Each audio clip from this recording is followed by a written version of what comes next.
Picture this. A cycling superstar who seems invincible on the bike, dominating the sport like no one else, until a rival uncovers the hidden blueprint to his success. That's the thrilling narrative shaking up the world of professional cycling. And it's got fans buzzing with anticipation for what's next. If you're picking a Rider of the Year for 2025, chances are you'd zero in on Tadej Pogacar, the Slovenian sensation from UAE Emirates XRG. This guy has been a force of nature, conquering global cycling with an unmatched blend of power, strategy, and endurance. But even legends face setbacks, and Pogacar hasn't been immune. He's tasted defeat at the hands of Mathieu van der Poel, the Dutch powerhouse known for his explosive style.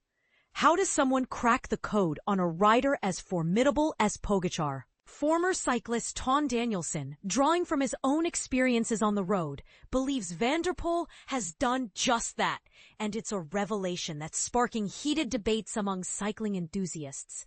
Pogacar's signature move is all about those jaw-dropping solo breaks that leave the peloton in the dust.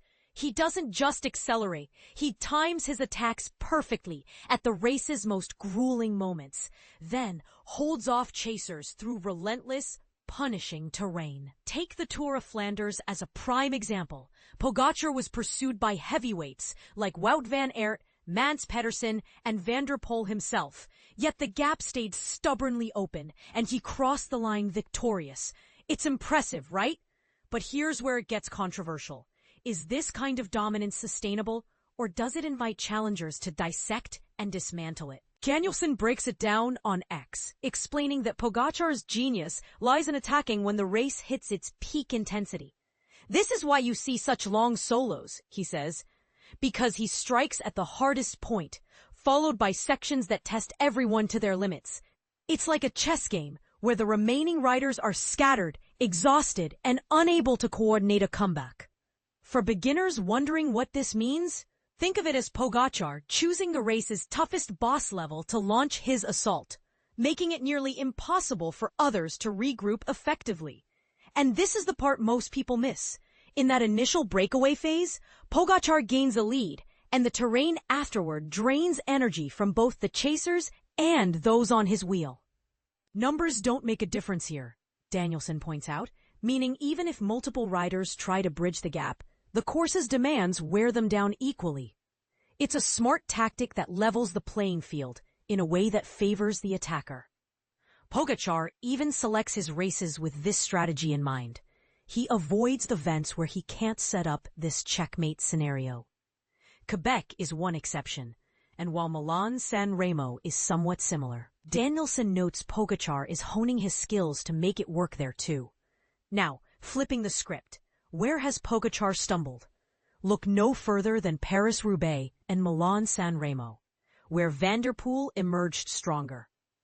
NVDP has cracked the code to beat him, Danielson declares. The key, he explains, is for a rider to pick races that play to their strengths and train specifically for the efforts Pogacar relies on. Van der Poel, for instance, mastered insanely long VO2 max efforts. Those high-intensity bursts that push your body's oxygen utilization to the max, and repeated them, building the stamina to go the distance. For those new to cycling terms, VO2 max is basically your engine's top speed. Training for it means you can sustain explosive power longer than most, turning the tables on someone like Pogacar. This insight has Danielson optimistic about the 2026 season. Pogacar has experimented with different approaches in races like Milan-Sanremo, but hasn't nailed it yet. For that reason, Tadej will definitely come to Sanremo, Flanders, and Roubaix with some new moves in 2026, he predicts. It's a bold forecast, suggesting the Slovenian will evolve his tactics to counter Van der Poel's edge. But here's the real controversy. Is Van der Poel's method something any rider can replicate, or is it a one-off genius tailored to his unique physiology?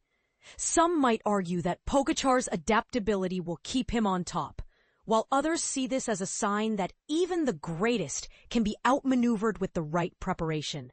What do you think? Can Pogacar reinvent himself, Or is Van der Poel's code the ultimate equalizer in cycling? Share your thoughts in the comments. I'd love to hear if you agree, disagree, or have your own take on this epic rivalry.